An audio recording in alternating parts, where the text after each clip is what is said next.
Germaniyaning Myunxen shahrida Xitoyning Sharqi Turkiston ichi va sirtida yo'lga qo'ygan majburiy emgak siyosatiga qarshi namoyish o'tkazildi. Dunyo Uyg'ur qurultiyi tashkillagan faoliyatga nurg'unlagan Uyg'ur yoshlari ovoz qo'shib aktivlik bilan qatnashdi. Uyg'ur yoshlari faoliyatda orqa-orqadan so'z qilib, Xitoy hukumatining Uyg'urlarni namratlikdan qutuldirish nomida majburiy emgakka qatnashishga majburlaganligini va Uyg'urlarni qul qilib setayotganligini tanqid qildi. Ular xalqaro jamiyatni Xitoyning mollarini boyqut qilishga chaqirdi. Namoyishchilar yana Adidas qatorli xalqaro markalarni Xitoyning majburiy emgak planini qo'llaydigan ta'minlovchilar bilan bo'lgan aloqasini uzishga chaqirdi.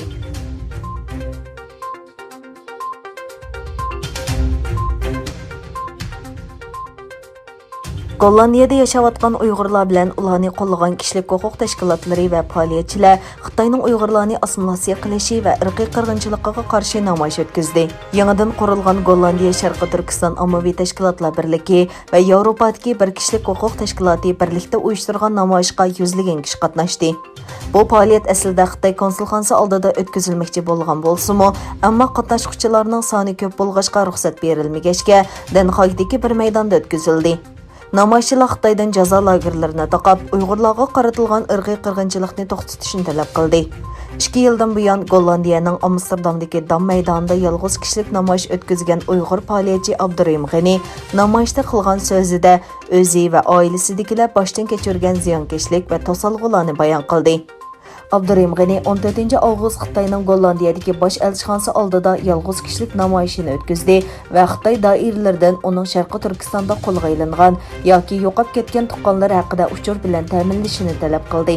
Uning Xitoy doiralariga yozgan iltimosi qabul qilinmagandan keyin elchixonaga kirib surishta qilmoqchi bo'lganda konsulxona amaldorlarining arizi sababidan tutib ketilgan va jarimani sharti bilan qo'yib berilgan.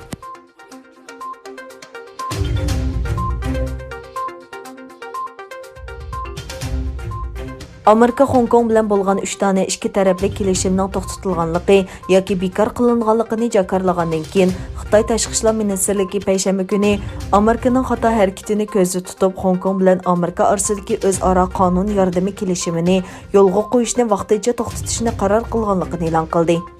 Xitoy Tashqi ishlar ministrligining bayonotchisi Zhao Lijian qarorlik muxbirlarni kutib olish yig'inida o'zining Hong Kong alohida ma'muriy rayoni hukumatining bayonot e'lon qilib, Amerikaning yuqorida tilga ilingan kelishimni bir taraflama holda to'xtatganligi va bekor qilganligini ayblaganligiga diqqat qilganligini aytdi.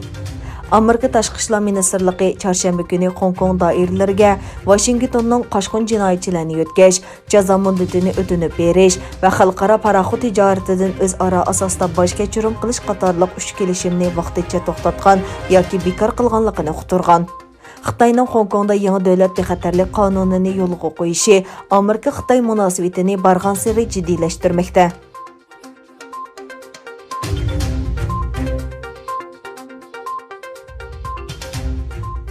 Amerika Demokratik Partiyasining sinliq yig'inida Joe Biden rasmiy holda partiyaning 2020-yillik prezident nomzodi bo'ldi. Prezident nomzodini qabul qilish nutqida Biden saylamda Trumpni mag'lub qiladiganligi va davlatni qorong'ulikdan chiqaradiganligi to'g'risida va'da berdi. 4 kun davomlashgan Demokratik partiya qurultayining oxirgi kuni 11-oyning 3-kuni o'tkaziladigan 59-navbatlik prezident saylami uchun Bidenning kandidatlikni rasmiy qabul qilishi bilan oxirlashdi. Yurti Delaverdan video orqali yig'inga qatnashgan 77 yoshli Joe Biden oz sondagi muxbirlar qatnashgan axborot e'lon qilish yig'inida o'zining barliq demokratlar bilan hamkorlashib, Amerika prezidenti Donald Trumpni mag'lub qiladiganligiga va'da berdi.